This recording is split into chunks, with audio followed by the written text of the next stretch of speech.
boa noite. Gostaria inicialmente de agradecer ao convite do INBEC para participar dessa mesa virtual. É sempre um grande prazer poder conversar sobre geotecnia, sobre fundações. E hoje nós temos um tema que é bastante interessante. É a interação solo-estrutura e as inovações, né? E os novos caminhos que a geotecnia vem tomando, especificamente com as estacas trocadoras de calor e com novas tecnologias em estacas, né? Com a estaca expander body. Então, são temas bem interessantes e que a gente vai inicialmente abordar a condição atual. Na verdade, quais as práticas de projeto, né? Que seria o ponto de partida para que a gente possa pensar em inovações, pensar em novas tecnologias. Então, a gente fez uma pesquisa, né, com os nossos alunos do curso de especialização em engenharia geotécnica sobre essas práticas. Então, a gente partiu daí, né, para elaborar a nossa palestra aqui, né? O que se faz, na verdade, e o que vem sendo feito de novo na prática de fundações. Então, a nossa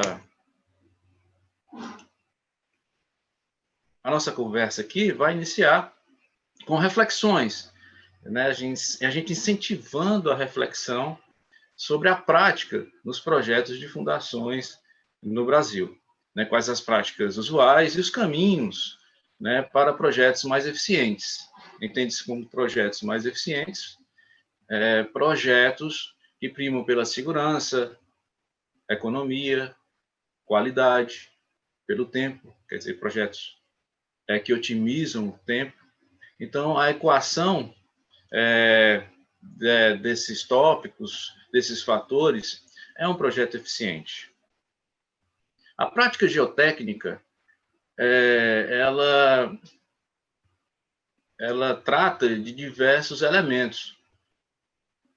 Mesmo no projeto só de fundações, a gente normalmente tem ali escavações, então a gente já tem que pensar nas contenções. Muitas vezes a gente tem melhoramento do solo, dependendo do subsolo que a gente encontra no local. Então, o primeiro desafio é o entendimento desses projetos, da interação desses projetos, desses elementos que têm que ser pensados.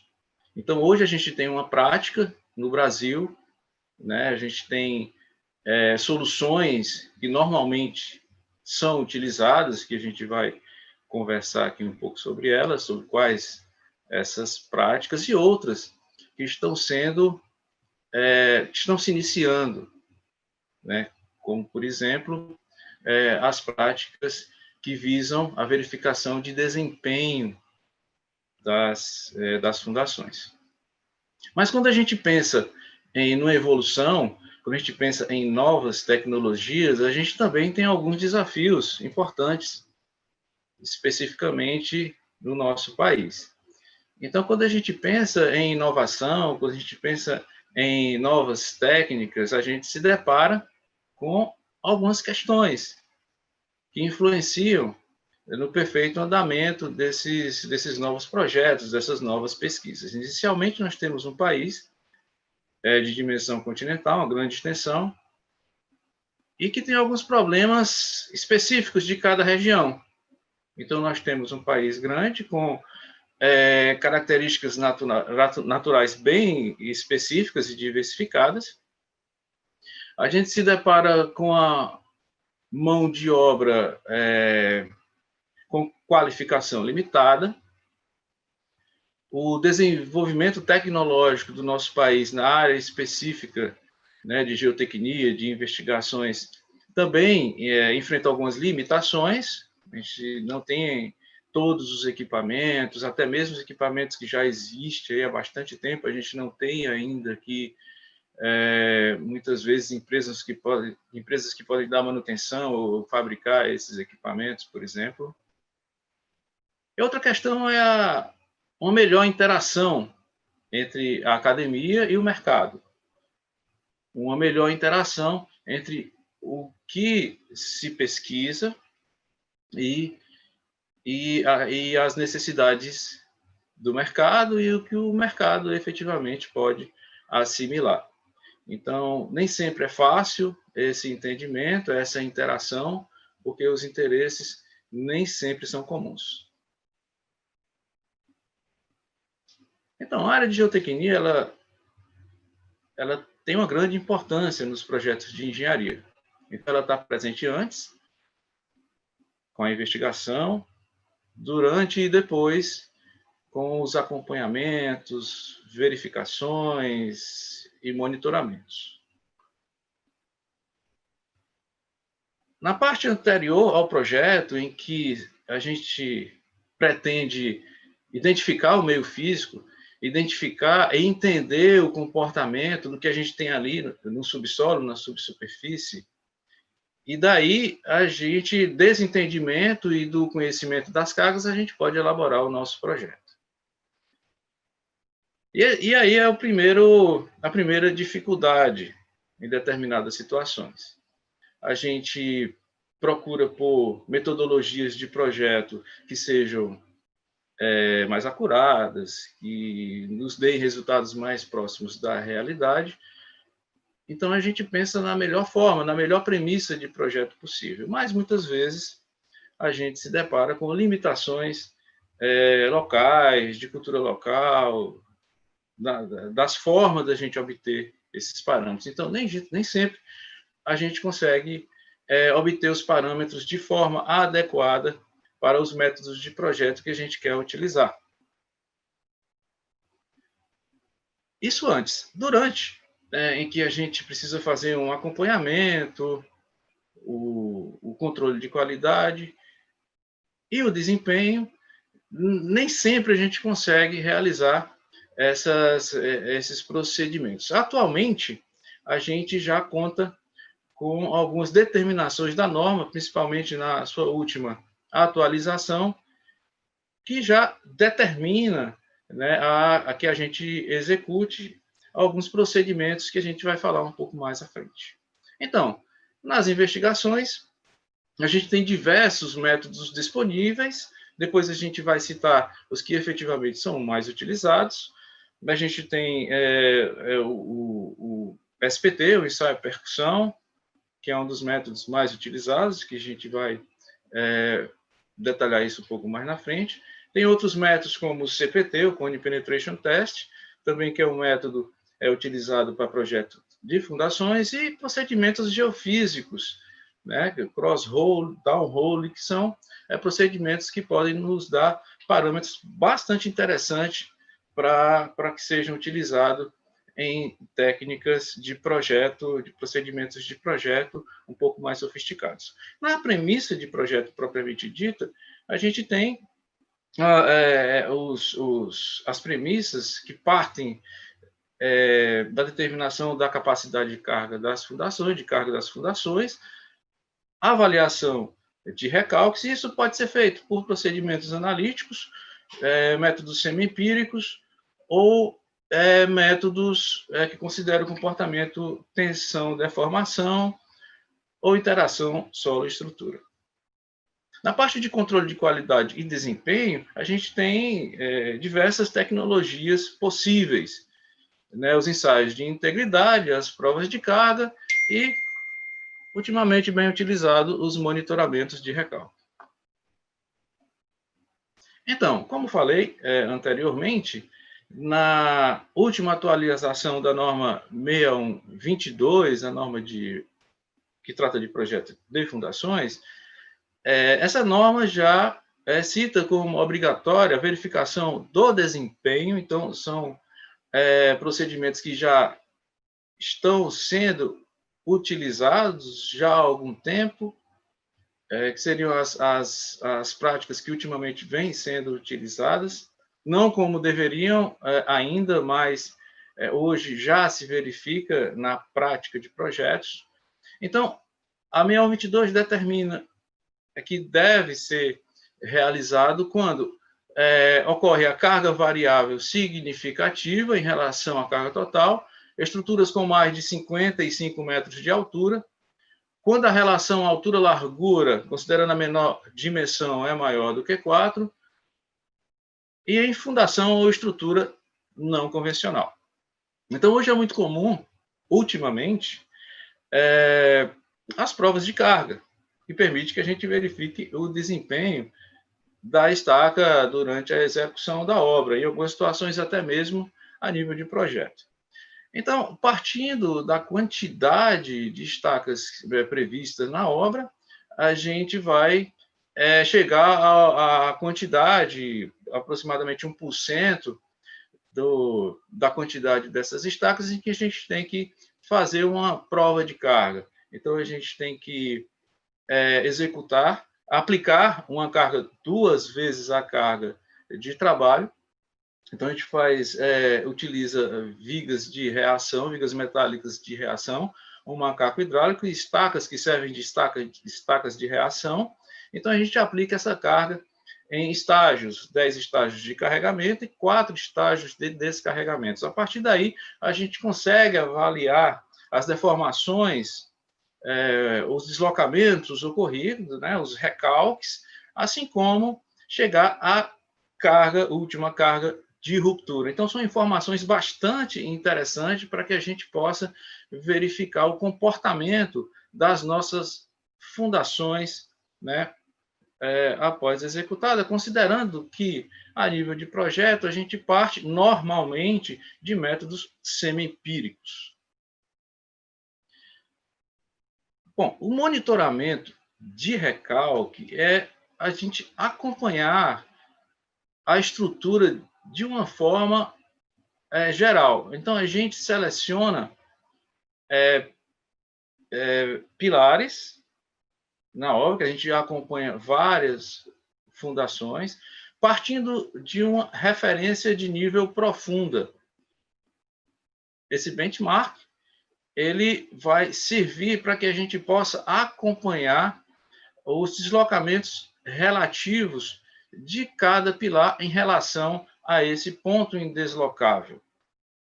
Então, a gente, após construir a nossa referência de nível profunda, né, que a gente fixa uma haste na camada rígida, a maiores profundidades, na camada considerada como indeslocável. Então, na extremidade superior dessa haste, a gente considera o nosso nível de referência.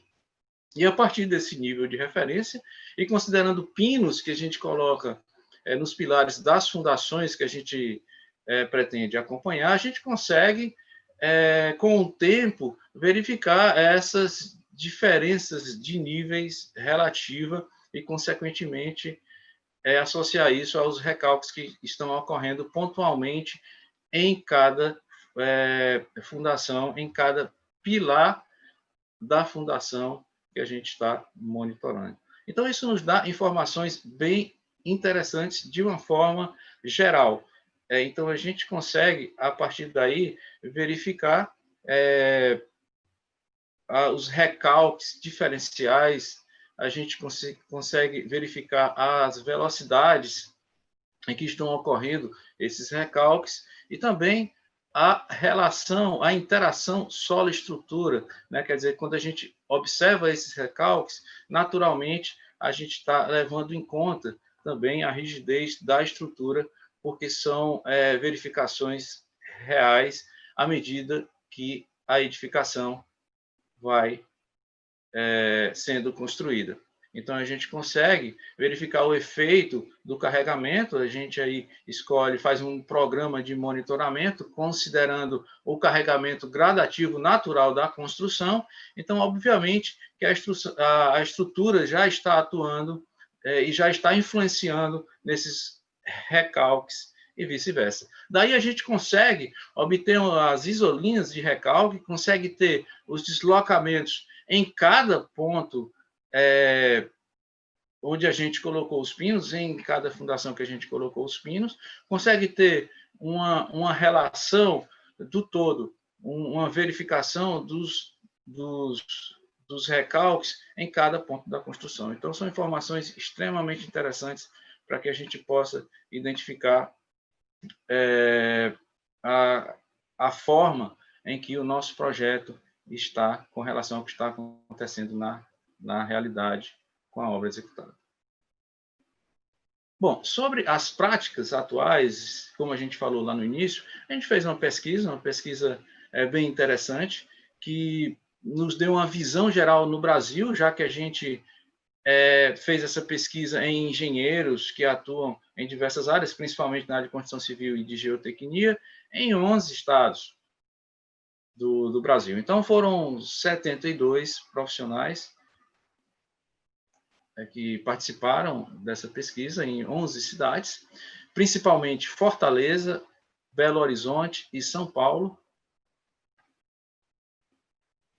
Esses profissionais atuam principalmente na construção civil e na área de geotecnia.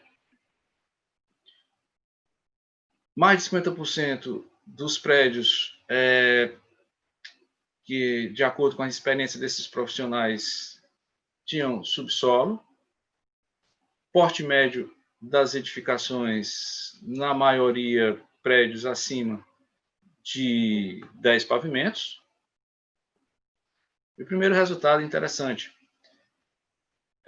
Em 96% dos casos, dos projetos, de acordo com esses profissionais, se utilizou na investigação o ensaio à percussão, que é um ensaio, um procedimento datado de 1927. Então, isso aqui já nos dá um recado assim, bem interessante, que, na verdade, as investigações e os procedimentos mais simples, eles realmente conseguem conquistar o mercado. Então, é o que se utiliza na quase totalidade dos projetos hoje de fundações. O tipo de fundação mais utilizado.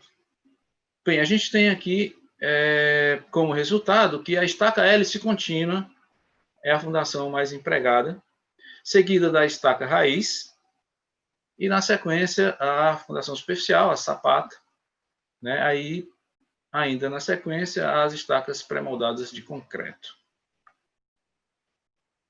Só para que a gente tenha outra referência, foi verificado na Conferência em Tecnologia de Fundações da BMS de 2016, que também a estaca hélice contínua era a estaca mais empregada como solução de projeto, seguida das estacas escavadas. Antes disso, as fundações diretas, praticamente empatadas. Bom, em termos de solução de contenção, inicialmente a gente verificou que os taludes, comparando 1 a 1, a proposta mais econômica e normalmente é mais utilizada, mas de uma forma geral, as estacas escavadas são as soluções mais empregadas como solução de contenção. Bem, então, gente, como conclusão, a gente verificou, né, que a gente tem uma situação atual, né, de técnicas que são empregadas e as ditas novas técnicas que não são tão novas e que vão no caminho da verificação de desempenho das fundações. Isso é muito interessante. E a evolução, né, seja das técnicas de investigação, dos métodos de projeto e das tecnologias de execução, são extremamente importantes, que a gente continue buscando formas otimizadas, formas mais econômicas, melhores do ponto de vista técnico, mas a gente tem que sempre observar com muito cuidado as limitações do mercado e que a gente tem que ter uma interação dos institutos de pesquisa, das universidades, da academia de uma forma geral, com o mercado. Isso é importante para que a gente tenha técnicas que possam ser assimiladas pelo mercado. Então, mais uma vez agradeço a oportunidade E fico à disposição, através da minha página, para que a gente possa interagir com vocês. E agradeço mais uma vez ao INBEC. Muito obrigado. Vou passar a palavra agora para o professor Alberto Ortigão. Vai falar sobre interação solo-estaca, estrutura.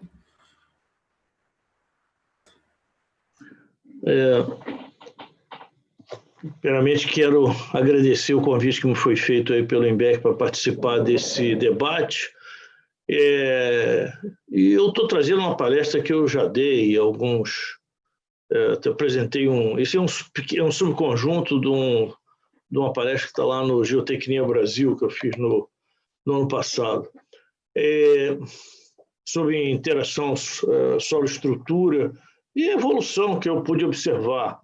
Eu sou de uma velha guarda que vivi uma transformação monstruosa desde a época que eu era aluno da UFRJ até o presente momento. Então, a interação solo-estrutura é aplicada à fundação direta, à estaca, questão do comportamento lateral ou vertical, ao projeto de uma contenção durante uma escavação, e também o deslocamento do terreno, né, provocado por recalque, isso é muito comum em aterros sobre solos moles, que provoca o deslocamento do terreno em volta de uma estaca. E tudo começou com Winkler, lá nos anos 1800, com as seguintes hipóteses: vigas sobre apoio elástico e molas são independentes e lineares, né?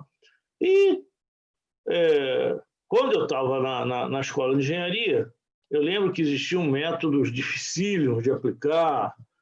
Isso só se tornou viável a partir dos meados dos anos 70, quando se desenvolveram os computadores, se pôde se resolver um problema de viga sobre apoio elástico, e apareceu então o que a gente chamava de análise PY, que é a PY Analysis, em que o suporte do terreno, ele era...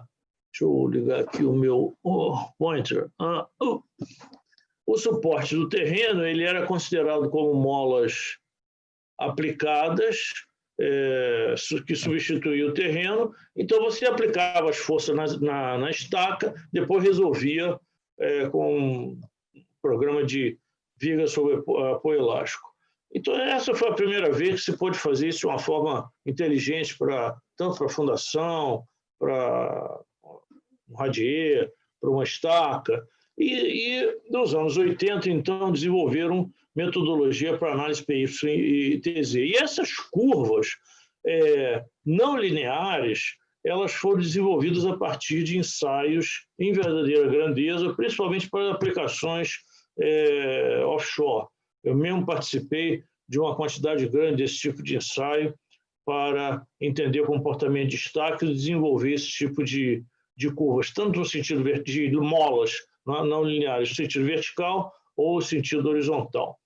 E o comportamento do terreno, então, passou, que inicialmente a ideia do Winkler era ter molas lineares, passamos a trabalhar com molas não lineares, com isso se conseguiu se aproximar bem melhor da realidade. Importante dizer que muitos programas estruturais que estão no mercado aí para projetos de edifício, etc., eles só consideram esse tipo de mola. Isso aí é totalmente errado. Os momentos são errados, os deslocamentos nem se fala, são totalmente errados. E, ao longo de muitos anos, desde os anos 70, vários autores, então, desenvolveram regrinhas para que se pudesse, então, calcular essas molas a partir de propriedades do terreno. Isso eu trabalhei nisso a partir dos anos 80, e essas grandes plataformas, eu participei quando eu trabalhei na Inglaterra, participei de projetos de todas essas plataformas e mais algumas, e tudo isso era feito com análise TZ, TZ Analysis, PY Analysis. Isso foi um avanço muito grande em relação ao que se fazia na década anterior. Muito bem.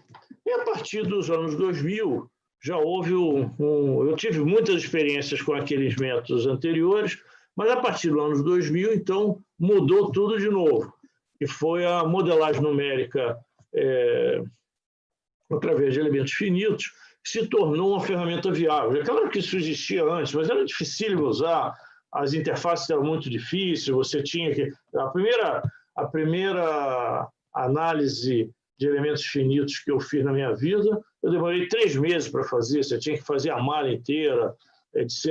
Essa mesma modelagem, hoje eu faço em um dia. Então, com o desenvolvimento somente das interfaces amigáveis, passou-se, então, a trabalhar com elementos finitos na prática profissional e se tornou uma ferramenta de engenharia. E nós projetamos um monte de escavações, de túneis, de escavações desses piscinões aqui do Rio, todos nós projetamos todos eles. E quando eu comecei a trabalhar com modelos, com essas metodologias de elementos finitos, o que a gente tinha era isso, um método elástico, perfeitamente plástico, com critério de ruptura de Moore-Coulomb. No plástico, ele é chamado de MC Model. MC Model, devia ser um pouco diferente, mas é o nome que se dá. E essa metodologia, ela tem uma grande desvantagem, principalmente para escavações, porque quando se faz o descarregamento é feito paralelo ao carregamento, ou seja, o programa nunca vai saber se você está carregando ou descarregando. E isso leva a erros muito grandes, principalmente no descarregamento, porque todo mundo sabe, quem fez o ensaio triaxial e eventualmente descarregou no meio, sabe que o descarregamento tem um módulo totalmente diferente do módulo de carregamento. Ele é muito mais rígido, da mesma forma que no ensaio odométrico. Se você descarrega, ele é muito mais rígido. Houve várias tentativas aí de modelos constitutivos, mas um dos que mais fácil usar e leva em consideração tudo isso são os modelos como esse chamado Hardened Soil Model, Hardened Soil Small Strain Model, que eles consideram três módulos muito importantes. Primeiro, eles consideram as microdeformações. Isso é um ponto importantíssimo, principalmente em escavações em solos mais rígidos e fundações também. Eles consideram um módulo para um nível de tensão de 50%, e o mais importante de tudo, principalmente para escavações, que eles consideram você fornecer um módulo de descarga. Então, significa que esse módulo ele pode ser muito mais rígido que esse daqui, da ordem de 3 ou 4 vezes, e isso representa muito bem o comportamento do terreno. Outro grande desenvolvimento que houve, eu diria, nos últimos 10 anos, foi a nossa capacidade de extrair parâmetros a partir de ensaios in situ. Até então, até 20 anos atrás, você tinha que fazer uma série de ensaios de laboratório, extrair todos os parâmetros de ensaio de laboratório, era difícil trabalhar só com ensaio de campo. Isso, ensaio de laboratório é ótimo, mas demora 1 mês, 2 para você fazer uma campanha de ensaios. Enquanto ensaio de campo você faz num dia, no outro dia tem resultado. E essa capacidade de extrair esses parâmetros não existia 20 anos atrás. Isso foi algo que se desenvolveu, eu diria, nos últimos 20 anos. Né? E com isso, hoje, eu posso, muitas vezes, para fundações principalmente, prescindir dos ensaios de laboratório e só trabalhar com ensaio de campo, o que no passado era difícil. Bem, e para mostrar que essas metodologias que nós utilizamos, que eu não detalhei, apenas falei brevemente, estão corretas, eu tive uma experiência espetacular no ano de 2012, no prédio da Petrobras em Santos, que nós trabalhamos no projeto da parede diafragma. Isso aqui é um CPTU que se foi feito lá. Aqui há uma camada de 5 metros de areia, não muito compacta, areia fofa. Depois uma camada daquela típica de argila de Santos, e depois de uma areia com a compacidade crescente com a profundidade, e a parede diafragma entrava até mais ou menos essa profundidade, e a escavação estava prevista aqui com 8 metros de profundidade. Então, isso aqui é o valor do QC, do resistência de ponte CPTU, relação de atrito, poropressões e a característica do solo. Mas é areia, argilas, principalmente argilas, com argilas siltosas, e aqui areia compacta no final. Muito bem. E aí fizemos, então, um projeto que era o seguinte: você tinha um tirante só naquela camada de areia, aqui a parede diafragma, e deixava uma berma, escavava até aos 8 metros de profundidade, e depois a gente tirava essa berma e já imediatamente começava a concretar aqui os apoios da laje, e eu fiz isso aqui muitas vezes, dava muito certo. E fiquei muito feliz com esse projeto, entreguei, etc. Só que, por uma razão que já me aconteceu várias vezes na minha vida profissional, que é eu chamo sempre o caso da cisterna explodida. Isso já me aconteceu muitas vezes, que é o seguinte: os arquitetos, um belo dia, resolvem mudar a cisterna de lugar. Exatamente o que aconteceu aqui. Isso me aconteceu umas 5 ou 6 vezes na minha vida. Resolvem mudar a cisterna de lugar, sem consultar os projetistas. Então, os arquitetos acham que não tem problema, vou tirar a cisterna daqui e colocar ali. Essa mudança, se você está numa escavação, isso implica escavar mais, isso pode levar a um problema grave. Foi exatamente o que aconteceu aqui. Sem que nós soubéssemos, o cliente resolveu mudar a cisterna de lugar, escavou mais aqui e achou: vou resolver isso aqui com uma solução de obra. Eu vou colocar aqui os perfis adicionais, etc., sem calcular nada, tudo no olhômetro. Vou colocar aqui um suporte adicional, uns perfis, e foi a escavação, escavou mais 5 metros. O que aconteceu com essa parede daqui? Ela se mexeu 170 milímetros. Nós tínhamos inclinômetro nessa parede. Então, foi fácil entender o que aconteceu. E eu fui lá no sábado, né? Foi uma emergência, estava todo mundo na obra, decidimos colocar umas ponteiras filtrantes aqui nessa areia, e eu voltei para casa no sábado mesmo, e já no domingo de manhã eu simulei isso aqui no Plaxis 2D. Eu coloquei os perfis e a geometria.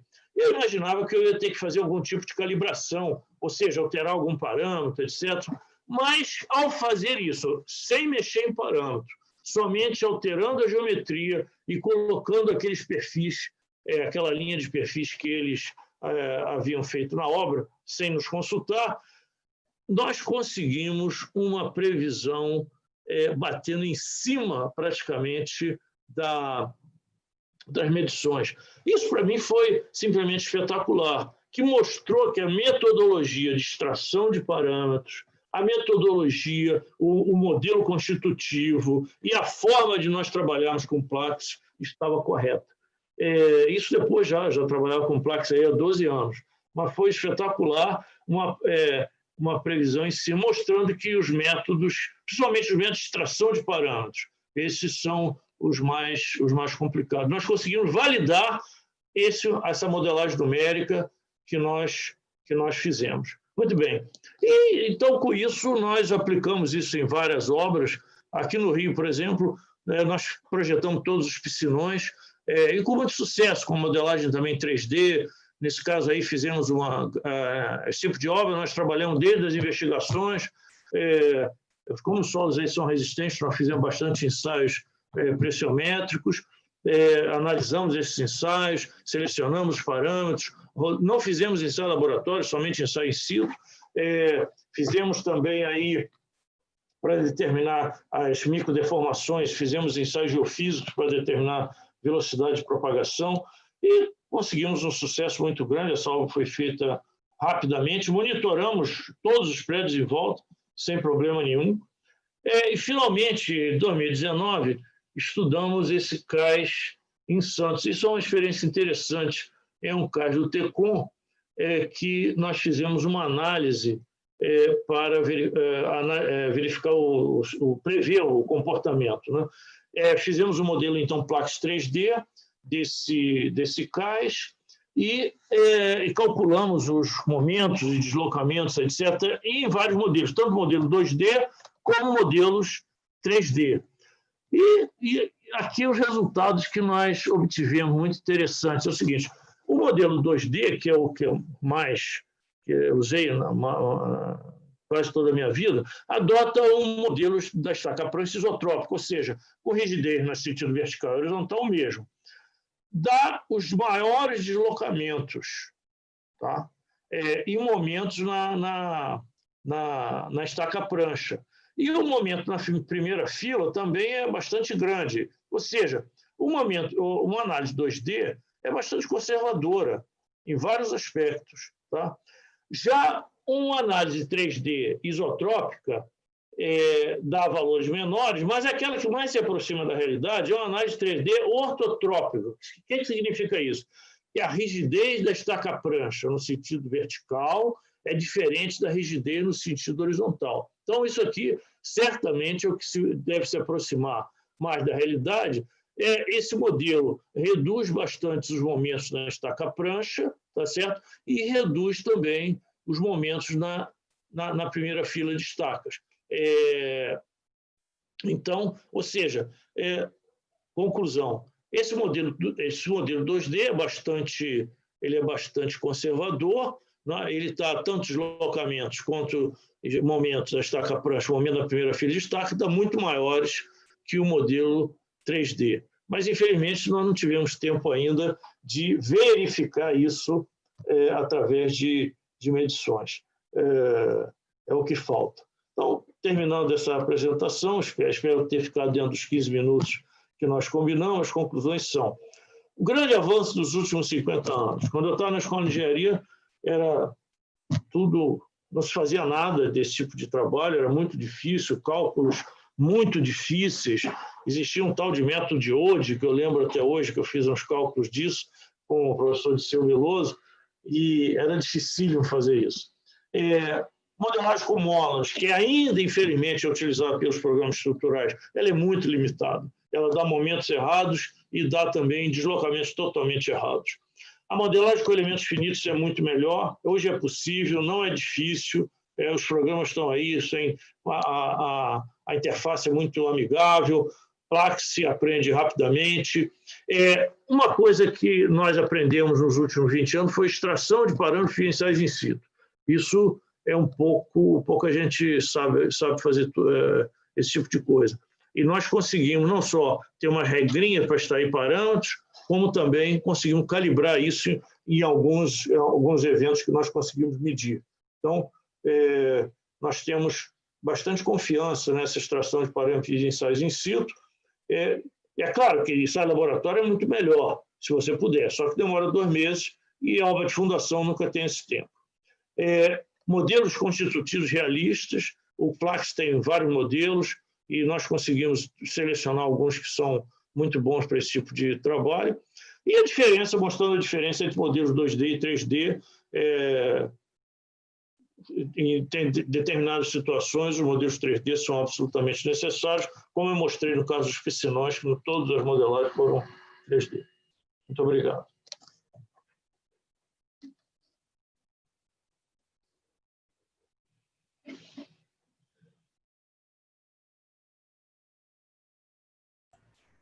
A gente agradece suas palavras aí, professor.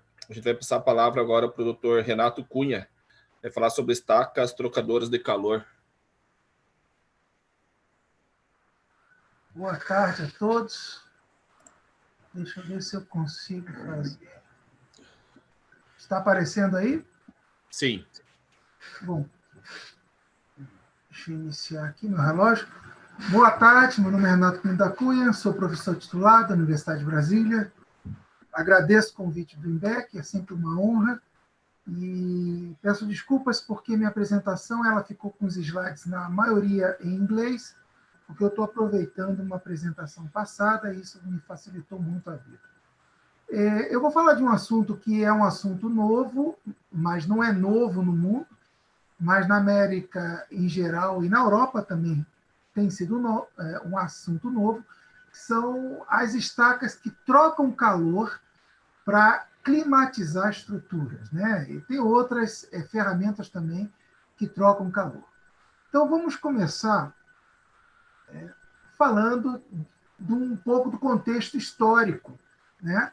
Estruturas enterradas, elas já foram usadas aí no passado para garantir segurança, para garantir uma boa climatização e para armazenar alimentos, né? Em geral, o que se descobriu, aqui algumas fotos estão sendo mostradas aqui, que essas estruturas eram usadas basicamente para resfriamento do ambiente, e por isso elas eram enterradas. Então, isso não deixa de ser uma forma de usar a geotermia para climatizar o ambiente, e se nota, desde aquela época até épocas atuais, que o uso da terra como um meio moderador da temperatura é uma das técnicas mais baratas e eficientes que existem dentre as distintas técnicas disponíveis, certo? Tanto é que existe até projetos um pouco extravagantes, né? Esse foi um, na Cidade do México, de se fazer um edifício com 65 andares enterrados. Não seriam andares, seriam subsolos, né? Em que você conseguiria, de certa forma, manter o edifício protegido das intempéries externas, né? Mas é óbvio que isso aí foi só idealizado e no centro da cidade do México, mas isso, obviamente, não foi realizado até pelas questões financeiras e as dificuldades técnicas. Ora, em termos de energia, qual é o problema hoje? O problema é que os efeitos estufa, né, gases estufa, eles devem, né, dizem, tem controvérsia, mas as melhores prognósticos dizem que ele aumentou a temperatura de quase 1 grau nos últimos 100 anos, né? E tem tendências aí que mostram que nos próximos 20, 30 anos, talvez isso também seja consideravelmente aumentado, o que vai gerar um sério problema climático. Então, economizar energia é sempre uma boa alternativa. Qual é o problema? O problema é que a gente está cada vez precisando mais de energia. E no Brasil, se você olhar a matriz brasileira, em torno de, isso aqui 2018, mais de 50% não é renovável.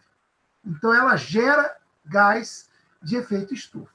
Das que são renováveis, né, hidráulica, carvão, que é um problema, cana, eólica, solar e outras, você vê que só aquelas que efetivamente são renováveis e que não dependem muito do clima são, eu diria, a solar, talvez a eólica, que depende um pouco aí dos ventos. O resto que está aqui, inclusive a hidráulica, a gente teve problemas sérios aí algum tempo atrás por questão de seca. Então, a geotermia, como fornecimento de energia, ou como economia de energia, é extremamente interessante. E ela não entra nem nessas outras renováveis. Essas outras renováveis têm alguma coisa, mas muito pouco de geotermia. Não é só isso no Brasil, não. É na América Latina, é na Europa, em vários outros países a gente vê esse, digamos, uso limitado dessa fonte alternativa energética. No Brasil, em particular, a gente vê, segundo a IEA, nos próximos 30 anos, isso aqui é uma previsão de 2016, é óbvio que ninguém estava esperando a pandemia, mas continua aí uma previsão grande de que nosso sistema, a nossa matriz energética vai ter que quadruplicar, talvez nem tanto agora, em função da crise, mas vai necessitar aumentar consideravelmente se a gente quiser crescer e a gente ter sustentabilidade aí para vários empreendimentos. Ora, se você pensar em termos de energia geotérmica, o que é energia geotérmica? Segundo a Wikipédia, é aquela energia térmica que é estoura, porque ela é armazenada no subsolo, ou ela é removida do subsolo. Ela pode ser armazenada ou removida do subsolo. Se a gente olhar o Brasil como um todo, você vê a América Latina, muitas áreas em vermelho, que tem altos gradientes térmicos, altas temperaturas. Agora, o Brasil, em geral, as temperaturas e os gradientes não são altos. Eles estão abaixo, na maioria dos espaços das regiões, talvez porque a gente esteja localizado no centro da placa sul-americana, mas, em geral, nós estamos com temperaturas aí menores do que 50 graus. Então, nós estamos falando de baixa entalpia ou muito baixa entalpia. Ora, então, isso já nos diz que, para fins de geração de eletricidade, esse tipo de gradiente, esse tipo de temperatura do subsolo não é eficiente. Agora, em termos de muito baixa entalpia, ou seja, temperaturas menores que 30 graus, essa temperatura menor do que 30, ela já é suficiente para troca de calor com alguns sistemas e, basicamente, para uso em indústrias, em residências, em superestruturas convencionais ou não, para climatização, onde a gente pode usufruir, explorar os primeiros 10, 20, 30, 40 metros da superfície terrestre. Esse uso aqui praticamente não é feito no Brasil. Tem alguns poucos exemplos, mas se a gente olhar o mapa do Brasil, a maioria dos usos são em termos de estâncias hidrotermais e outras atividades que não usam a geotermia para climatização. Ora, basicamente, quando a gente usa geotermia para climatizar, a gente tem alguns componentes, né? Como o componente primário, que é aquele que está enterrado, são as estacas, são os tubos trocadores de calor. O componente secundário, que faz a transferência entre o primário e o secundário, que geralmente são as bombas trocadoras de calor, e o que está aqui, no meio, é por isso que se chama intermediário, e o componente secundário, o circuito secundário, que é a estrutura em si, onde a gente dispensa esse calor ou onde a gente absorve esse calor, através de lajes radiantes, chillers, condensadores de ar, tem várias técnicas para absorver e para remover calor. Ora, a troca de calor com o sistema, com o circuito primário, ele pode se dar através de várias técnicas, com estacas, que se chamam estacas trocadoras de calor, circuitos em loops horizontais, fechados, abertos, usando, por exemplo, lagos ou Baía de Guanabara, por exemplo. Vou dar um exemplo da Bahia, pensei agora, Museu da Manhã. O Museu da Manhã usa um sistema como esse, que ele trafega água por aqui, na Baía de Guanabara, e refrigera o Museu da Manhã. Então, um sistema como esse, fechado, mas usando a Baía de Guanabara como trocadora de calor. Perfurações de 50 metros, 100 metros, fechados, perfurações abertas, tubos de recarga, tem várias técnicas. No Brasil, talvez as mais promissoras sejam as estacas trocadoras de calor, que a gente pode aproveitar a estrutura da fundação, né, a fundação em si como um elemento trocador de calor, ou talvez alguns furos, aí esse aqui já tem que ter autorização para perfuração ou alguns outros sistemas. Ora, essas estacas trocadoras de calor, elas trocam calor através de tubulações, que têm várias dimensões, várias configurações, e geralmente a gente circula água, ou água com biocida, para não gerar micro-organismos.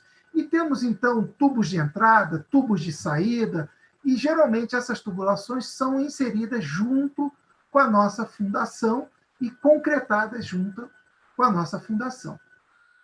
Então, basicamente, como é que é o sistema de execução? A gente perfura, a gente insere os tubos, a gente injeta o concreto, o cimento, né? Espera a concretagem, coleta todos esses tubos, isso é feito um projeto, né? É um projeto que trabalha engenheiro civil, engenheiro mecânico, arquiteto, na parte toda térmica do edifício, e podem trabalhar geólogos e outros colegas em áreas associadas. E aqui a conexão com a bomba de calor. Existe uma edificação residencial em Teresópolis, que foi feito com esse sistema de loop, é de um dono particular, foi uma das primeiras que foram feitas no Brasil na década de 90, 96, e ele usa isso aqui para o aquecimento da casa dele. Notem que também pode ser usada para resfriamento essa técnica. Tá? Agora, esse aqui é um dos raros exemplos que a gente usa essa tecnologia no Brasil. Ora, as bombas em si, trocadoras de calor, foram inventadas na Áustria, por um austríaco. Elas foram iniciadas na década de 40, mas não teve um uso comercial muito grande em função da crise do petróleo, e em 85 já começou a ser usado mais fortemente, principalmente no início na Alemanha, em uma fábrica. Essa aqui foi a primeira fábrica que se usou uma bomba trocadora de calor, né, com circuitos primários e secundários. E, basicamente, o que a bomba faz é trocar calor, né? São circuitos fechados, circuito primário, circuito secundário. Então, o fluxo de água ele circula dentro do circuito primário, passa para a bomba, compressor, entra no circuito secundário, aquece ou resfria, né, a minha superestrutura. Então, deixo claro que substitui ar-condicionado, volta para aqui, para a bomba trocadora de calor, entra no expansor e volta aqui para o início. Então, é um sistema que ele é sustentável e ele utiliza o calor e o gradiente térmico que tem no solo para aquecer ou resfriar a superestrutura através de um elemento trocador de calor. E aqui tem digamos, um exemplozinho que eu não vou detalhar, mas é um exemplo que mostra o aquecimento de uma superestrutura, né?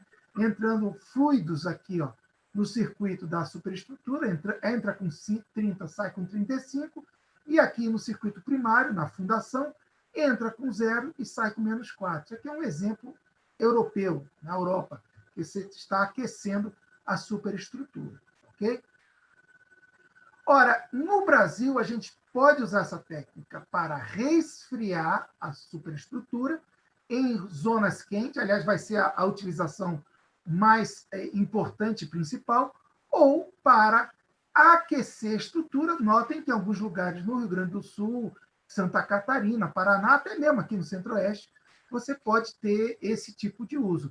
Vou dar um exemplo onde seria muito bem aplicado no agronegócio brasileiro, porque silos graneleiros têm que ser resfriados. Então, a gente poderia usar essa técnica também no Centro-Oeste para resfriamento de silos. E a agroindústria tem um poder enorme de, digamos, poder financiar e executar essa tecnologia, porque toda tecnologia nova, é óbvio que o preço dela não é equivalente àquelas tecnologias poluidoras que existem atualmente. Bom, então, só para terminar, algumas vantagens e comentários finais. É um sistema amigável e ambientalmente, desculpe, não poluidor, energia sustentável, ele não gera energia, ele faz a redução da energia. Então, ele reduz a necessidade de energia fóssil, diminuindo, por exemplo, CO2. Em uma edificação convencional, você pode reduzir até em 3/4, um coeficiente de performance de 3/4 da energia elétrica necessária para resfriar aquela estrutura. Então, nós estamos falando de grandes energias. E esse sistema ele é mais eficiente que um sistema por refrigeração a ar.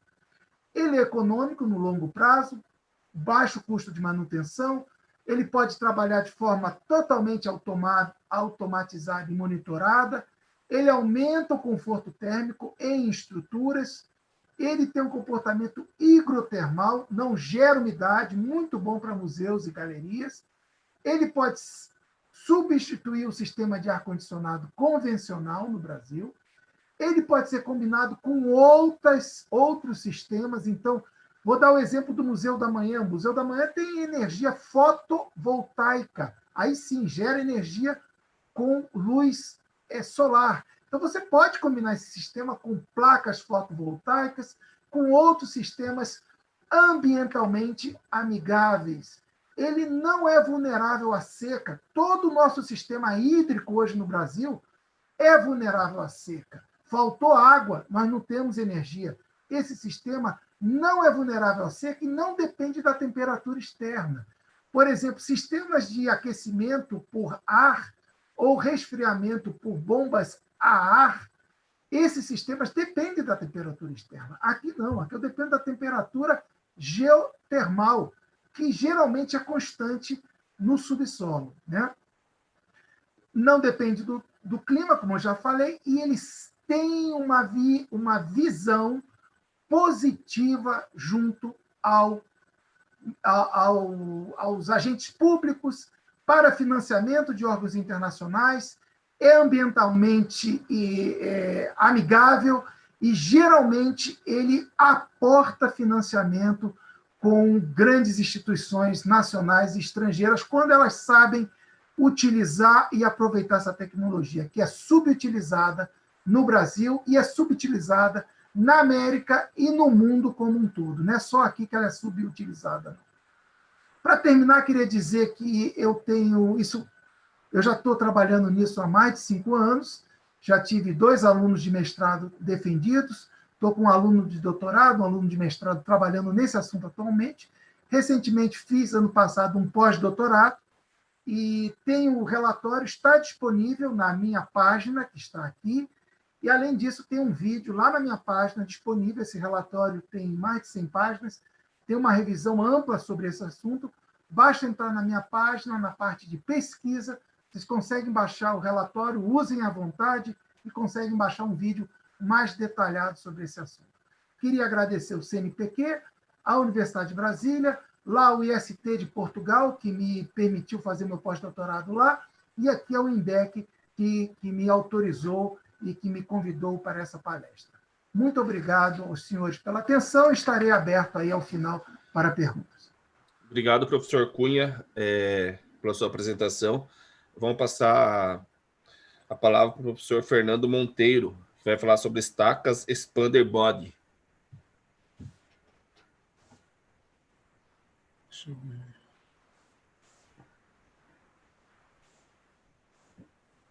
Está compartilhando, Robson? Tá tudo certo aqui, professor.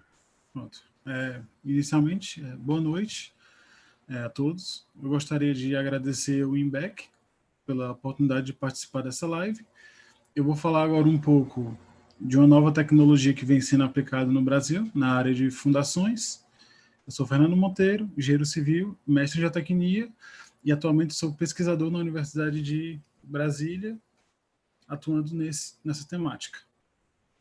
Bem, a apresentação ela está dividida em 5 tópicos: o histórico da tecnologia, o processo executivo dessa tecnologia, bem como o seu controle tecnológico. A partir desse controle tecnológico, é possível obter curva de pressão e volume do EB ou do Expander Body, seria só uma sigla para o Expander Body. Vou trazer alguns pontos nas pesquisas no mundo e no Brasil, bem como uns casos de obra. E, por fim, considerações finais. Devido à limitação do tempo, talvez não seja possível responder todas as perguntas. No canto superior direito da tela vai estar o meu e-mail, e qualquer dúvida é só enviar um e-mail que eu vou buscar responder assim que possível. Bem, de onde surgiu essa tecnologia, né? Ela foi desenvolvida pelo engenheiro Bo Skogberg, em Estocolmo, na Suécia, na década de 80. E do que consiste ela? Ela é uma chapa de aço dobrada, sanfonada, na qual ela tem uma forma, vamos dizer assim, de um balão metálico, e ela pode ser injetada. Aqui nessa figura da direita, podemos ver aqui, né, o Expander Body anterior à expansão e após a injeção, a sua forma de balão metálico. Essa injeção é realizada através da cauda de cimento, por um tubo que está acoplado ao expander body. Esse tubo pode ser de aço, normalmente utilizado tubo de aço. E por que ele foi criado, né, desenvolvido? Bem, em Estocolmo, grande parte das fundações, na década de 80, eram compostas por fundações por estacas de madeira. Com a redução do nível de água da cidade, começou a ocorrer ações de micro-organismos nessas estacas, fazendo com que elas se deteriorassem, sendo necessário, assim, realizar reforços de fundações. Então, a primeira aplicação relatada sobre o expander body é para o reforço de fundações. Atualmente, essa tecnologia no mundo, né, ela vem sendo aplicada como em contenções, bem como em fundações, né? Ela é acoplada a qualquer sistema de fundação convencional por estaca, como estacas moldadas em locos, hélice contínua, hélice de deslocamento, escavada em loco, mecanicamente, e estacas cravadas de deslocamento.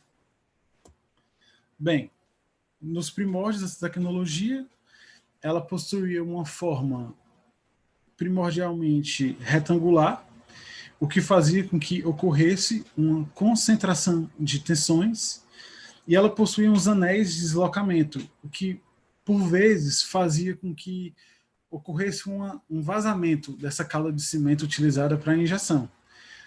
Os diâmetros, né, no princípio, eram dispostos em 300 milímetros, 500 milímetros e 800 milímetros, como você pode ver aqui na foto, aqui no centro. Aqui é o expander body dobrado, ou seja, prévio à expansão, e aqui é a etapa de expansão desse expander que foi desenvolvido na Suécia. Em seguida, o expander body foi levado para Bolívia, em 94. O engenheiro Mário Terceiros, na sua empresa, desenvolveu vários designs do expander body, e em 2004 foi criado um novo modelo, bem como uma implantação de uma injeção de ponta, que vai ser falado mais à frente. E em 2018, o engenheiro Carlos Medeiros trouxe essa tecnologia para o Brasil, e desde então vem se realizando pesquisas na UNB. No caso, o estudo dele é o estudo pioneiro aqui no Brasil, que foi publicado no Cobranseg em 2018, e vem sendo estudado na UNB desde então, na minha tese. O expander body já vem sendo aplicado em outros países no mundo, como Estados Unidos, Canadá, Argentina, Paraguai, Japão e Peru. E até o momento vem se mostrando como uma tecnologia com grande potencial para fundações profundas. Bem, a tecnologia expander body. Essa foto à esquerda aqui é exibida o modelo atual do expander body. Ele tem hoje uma forma mais cilíndrica, que mitiga um pouco essa questão da concentração de tensões, e além de possuir um sistema de injeção da ponta, que eu vou falar mais detalhadamente a seguir. E qual a grande vantagem dessa tecnologia em obras? Bem, à medida que o expander body, como ele está localizado na ponta da estaca, à medida que ele vai expandindo, a partir de um aquisitor de dados, conectado a um computador, é possível registrar essa expansão, e uma curva pressão por volume é gerada. Essa curva ela é muito similar a um ensaio de campo, como foi mencionado pelo professor Ortigão, o pressiômetro. Apesar de não ser amplamente empregado aqui no Brasil, ele é empregado em diversos países fora do Brasil, e toda essa teoria está consolidada. E alguns trabalhos já foram realizados, e foi verificado que essa teoria pode ser aplicada para o expander body. Bem, aqui tem uma tabela dos modelos de expander body disponíveis no mercado. O seu comprimento inicial varia de 1 a 2 metros, e o diâmetro após a expansão pode variar de 300 milímetros até 800 milímetros. O modelo mais empregado na Bolívia, pelo menos é o que mostram as pesquisas e os trabalhos, né, de campo, é esse aqui, o EB612. Eu vou explicar um pouco dessa nomenclatura, EB612. E por que esse 612? O 6 vem do diâmetro, né, da estaca após a expansão, e o 12 é o comprimento inicial do expander body. E esse I é para não confundir com o EB da Suécia, que é o EBI da Bolívia, que tem esse sistema de injeção de fundo. Vocês podem notar aqui que o expander body, quando ele é injetado, ocorre um encurtamento do seu comprimento, deixando aqui uma região de solo descomprimida. Por isso foi necessário criar essa segunda etapa de injeção, né?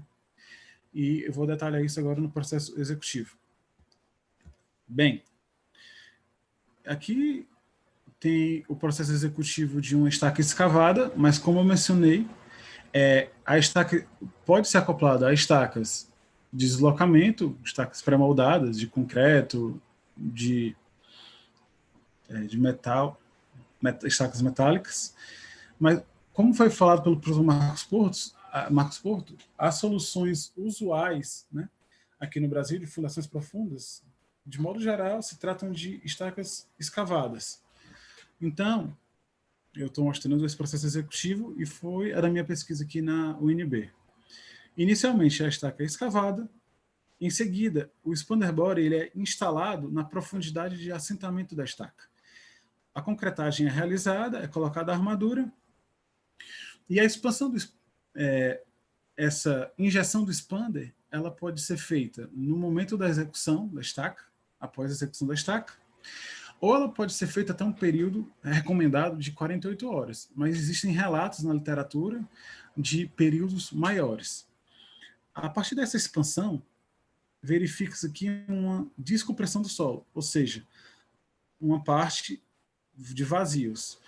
A partir dessa segunda etapa de injeção, essa ponta é consolidada, né? E esse problema que se tinha da questão da zona descomprimida do solo não ocorre mais. Aqui é um detalhe do expander body para mostrar de forma simplificada, né, o seu sistema. Existe um tubo Schedule, geralmente. Aqui no Brasil já houveram adaptações com barras de Vidag vazadas, acopladas ao expander body, e que são responsáveis pela primeira etapa de injeção. Então, é conectado aqui um sistema de injeção, injeta-se a calda de cimento, ela vai preenchendo o expander body e fazendo essa expansão. Por dentro, do expander body, passa um tubo auxiliar, que é responsável por essa segunda etapa de injeção, ou seja, a injeção de consolidação da ponta, que gera também uma curva pressão por volume. Bem, aqui é só um detalhe, né, dessa zona descomprimida, sendo preenchida aqui na segunda etapa de injeção, na ponta da estaca. Nesse slide eu trago aqui dois expander bodies exumados. Um é o expander body sueco. É possível observar, né, que ele tem um formato mais retangular, enquanto que o expander desenvolvido na Bolívia tem um formato mais cilíndrico, além de ser visível o formato que toma aqui a segunda etapa de injeção, né, que preencheu aquele vazio deixado pelo encurtamento do expander body. Bem, aí você pode se perguntar, como eu sei, na hora que eu estou projetando o expander body, né, que ele possui o diâmetro de catálogo, né? Antes, né, da utilização do expander, é realizada uma prova de carga hidráulica, ou seja, o expander ele é preenchido com água e realiza-se medições à medida que ele vai expandindo. Então, gera-se uma curva de calibração, ou seja, a partir do volume injetado no expander, eu tenho como saber o seu diâmetro, sabendo assim de forma concreta qual o diâmetro, qual a minha ponta dessa minha estaca, o que mostra assim, uma grande vantagem em relação às estacas convencionais, né, essas escavadas, que por muitas vezes se tem dúvidas, né, em questão da ponta, eu posso considerar a ponta num projeto ou não. Uma das vantagens iniciais do expander body seria isso. Bem, essa curva agora eu vou falar sobre a curva de pressão e volume do expander body. Pronto. além dessa garantia de uma resistência de ponta, a outra grande vantagem do expander body é o monitoramento durante a etapa de execução das fundações. Ou seja, a partir da curva de pressão e injeção, que ela é obtida durante a expansão do expander body, dois aspectos devem ser considerados. O primeiro é o comportamento dessa curva. No caso, é o formato aqui. Vamos falar assim, de forma simplificada, o quanto mais cedo ocorre essa inclinação, esse formato, vamos falar assim, ela possui uma rigidez maior, né? E a máxima pressão de injeção que é obtida durante o ensaio. Aí por quê? Numa areia fofa, você há de convir que existe um considerável vazio de solo e o expander ele vai expandindo, induzindo tensões ao solo, compactando, né, densificando o solo ao redor dele. À medida que essa expansão vai ocorrendo, é possível verificar uma resposta mais rígida do solo, enquanto em solos compactos, essa resposta rígida é dada desde o princípio. Outra questão, né? Para expandir, chegar a um diâmetro, né, de 0,6 metros, num solo fofo é necessário apenas uma pressão, por exemplo, de 1,8 MPa. Já num solo compacto, para ele atingir esse mesmo diâmetro, é necessário uma pressão de injeção de 5 MPa, o que mostra que o solo é mais rígido. E esse detalhe, esse controle tecnológico do expander tem implicações positivas na tomada de decisão em obra. Outro detalhe. Fernando, você mencionou que no modelo sueco havia a ocorrência de vazamentos. Bem, nesse modelo novo desenvolvido, ele não está assim, livre disso, pode ocorrer, mas a boa notícia é que esse controle tecnológico ele capta esse vazamento. Ou seja, aqui na esquerda, nós temos aqui um exemplo de um vazamento parcial, ou seja, é um pequeno vazamento que não tem uma diferença de pressão muito grande. Aqui na direita já temos um vazamento permanente da cauda de desvio significativo, e a título de projeto, a pressão adotada geralmente é a pressão que foi atingida após essa queda de pressão, né? Então, pode-se tomar uma decisão. É necessário fazer esse reforço da fundação? Então, esse controle tecnológico ele é muito relevante no tratado do expander. Aqui eu vou trazer um caso de obra, de uma obra que foi realizada em Assunção, no Paraguai. Bem, a partir dos ensaios de investigação de campo, do tipo SPT, aos 16 metros de profundidade, 2 estacas foram instaladas, né, numa areia dita compacta. Como em diversas obras aqui no Brasil, né, que é realizados, você tem um programa de investigação, você não tem como o solo, talvez seja um dos materiais mais difíceis de trabalhar, porque você não tem como prever a ocorrência dele e como ele está distribuído na sua obra. E aqui foi possível detectar o seguinte: 2 estacas com o mesmo comprimento, assentes na mesma profundidade. Uma estaca tinha um comportamento compacto, né, a partir da expansão do expander, e aqui foi utilizada essa pressão para a estimativa da capacidade de carga dessa estaca, enquanto essa outra estaca, na mesma obra, pôde detectar a heterogeneidade do solo, ou seja, aqui um comportamento típico de um solo fofo, né, uma areia fofa. Então, durante a própria etapa de execução da obra, das fundações, foi possível realizar um reforço de fundações, sabendo que não se teria esse comportamento averiguado pela investigação. Agora eu vou falar de algumas pesquisas no mundo e no Brasil. Quando uma tecnologia nova dessa chega ao mercado, existem várias perguntas, né, que são geradas. Qual é a estimativa? Como eu posso fazer essa estimativa da máxima pressão de injeção? Em termos de projeto, eu posso utilizar algum ensaio de campo a partir de um banco de dados para prever essa pressão de injeção? Qual é a zona de influência e de expansão do EB? Ou seja, na cota de assentamento da minha estaca, essas tensões induzidas, elas melhoram o solo a quantos diâmetros acima ou abaixo da estaca? Isso é outra pergunta. Outra questão. a capacidade de carga e recalque da estaca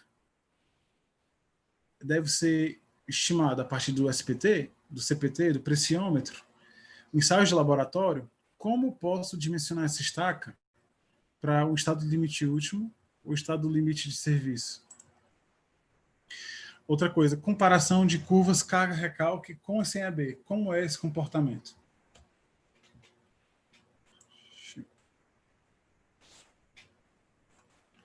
Bem, quanto à capacidade de carga, de forma bem resumida, eu vou falar aqui, o Comitê de Fundações sueco desenvolveu um ábaco que, a partir da pressão de injeção do expander body, você consegue estimar a capacidade de carga última do expander body, o seu atrito lateral e sua ponta. Fora isso, é necessário considerar o atrito lateral da estaca. Essas curvas mostram ele submetido a esforços de compressão e de tração. Já na Bolívia, utiliza-se normalmente a teoria que é aplicada ao pressiômetro, né, que utiliza uma pressão limite. Normalmente, para o expander body, adota-se essa pressão limite igual à pressão máxima de injeção. E para a pressão máxima de injeção, a nível de projeto, para as areias lá do solo Santa Cruz, né, da Bolívia, eles possuem essas correlações. Aqui no Brasil, a partir de um certo período de tempo, quando se tiver um banco de dados maior, né, e os ensaios, será possível realizar essas correlações e poder fazer estimativas pelo projeto. Bem, essa foi a pesquisa que vem sendo desenvolvida na UNB. O primeiro trabalho, como eu mencionei, publicado por Silva et al., no CobraSec 2018, foram realizadas provas de carga com o expander body e sem expander body. Eu não vou poder adentrar muito no assunto, por causa da limitação do tempo, mas o que pode se notar entre as duas curvas é o quê? Um ganho significativo desse comportamento carga-recalque das estacas equipadas com expander body e da estaca que não está equipada com EB. Essas curvas aqui, esse EEC, são estacas escavadas convencionais, submetidas a esforços de compressão, que não estão instaladas com expander body, e aqui são instaladas com expander body. Qual a principal lição que você pode tirar disso aqui? É possível reduzir o comprimento da estaca, certo? Na obra, no projeto, para se obter a carga de uma estaca convencional. E essa redução faz com que a etapa de execução de fundações seja reduzida drasticamente, né, o tempo desprendido para isso. O mesmo comportamento foi verificado para estacas submetidas à tração, ou seja, existe um ganho significativo, né, dessa inclusão do expander body na ponta da estaca. Aqui eu estou trazendo dois exemplos, né, que são citados aqui no site da Expander Body International, que é o Shopping Las Brisas, que foi lá da Bolívia, e o Hotel Marriott, também na Bolívia. O projeto inicial constava de mais ou menos 1.000 estacas de atrito, e o projeto com expander body mais ou menos 300 estacas. O tempo total de execução dessas estacas, toda a execução da fundação, 2.500 horas.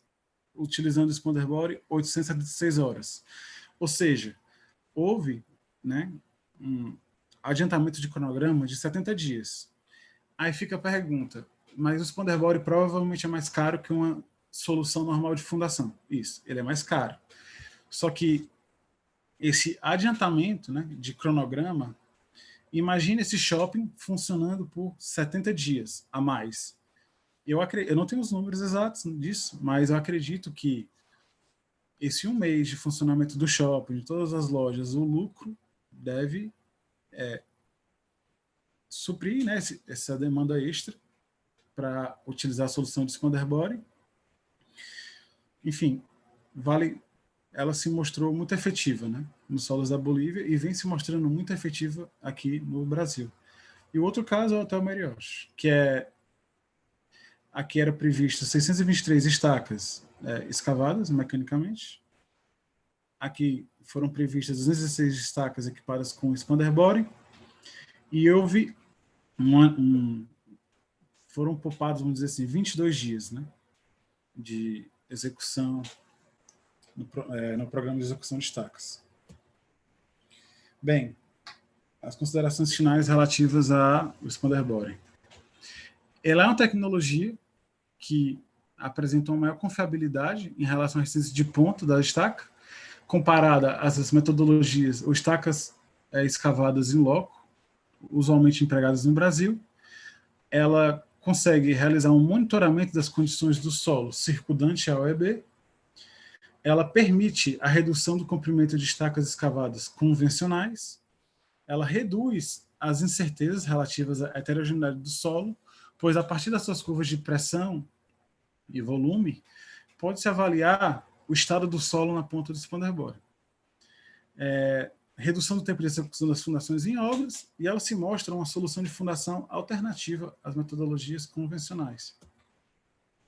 Eu queria agradecer ao INBEC, novamente, pelo convite para a live, agradecer ao grupo de pesquisa de Fundação e Ensaios de Campo da UNB, que é coordenado pelo professor Renato Cunha, todo o apoio durante a pesquisa. Gostaria de agradecer aos parceiros, né? A Embry, a Incontec e a Dividag por todo o apoio financeiro e técnico durante a realização dos ensaios na UNB, aqui em Brasília. E gostaria de agradecer ao CNPq pelo financiamento da Bolsa de Doutorado. Obrigado pela atenção. Obrigado, professor. Pessoal, a gente está chegando aqui na reta final aí da nossa live, do nosso bate-papo, né? A gente gostaria de agradecer os palestrantes, né? O professor Renato Pinto da Cunha, o professor Marcos Porto, o professor Alberto Ortigão e o professor Fernando, né? Que se disponibilizaram seu tempo, né? E se colocaram disponível para realizar esse bate-papo aí conosco, né? Também gostaria de agradecer aos participantes, né? A gente teve quase 100 participantes aqui no aplicativo Zoom e mais um pouco também pelo canal do YouTube, né? Os alunos do INBEC, parceiros do INBEC presentes também. E também o INBEC, a gente vai continuar, né, organizando lives, sempre direcionando para a construção civil. E na próxima semana nós teremos 4 lives. Podem ser acessados no site do INBEC. Tem um link lá, eventos, no site do INBEC, www.inbec.com.br. Você vai achar uma aba eventos, né? Que vocês podem estar buscando informações das nossas próximas lives, né? Também gostaria de abrir um espaço final, se os professores quiserem fazer alguma consideração, alguma coisa nesse sentido. Sintam-se à vontade, professores. Só agradecer ao INBEC pela oportunidade. Muito obrigado.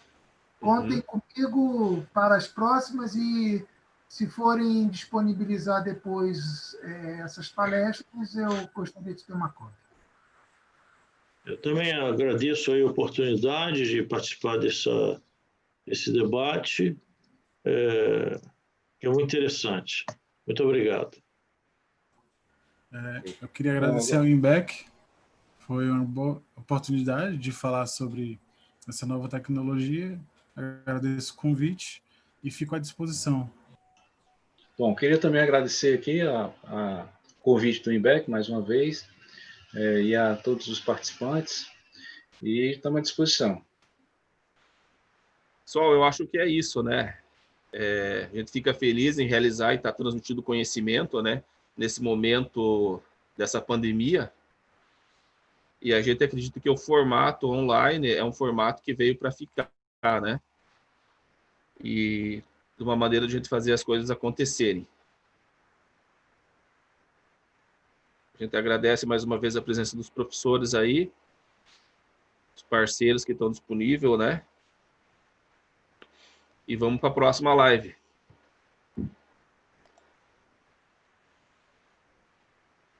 Boa noite, professor.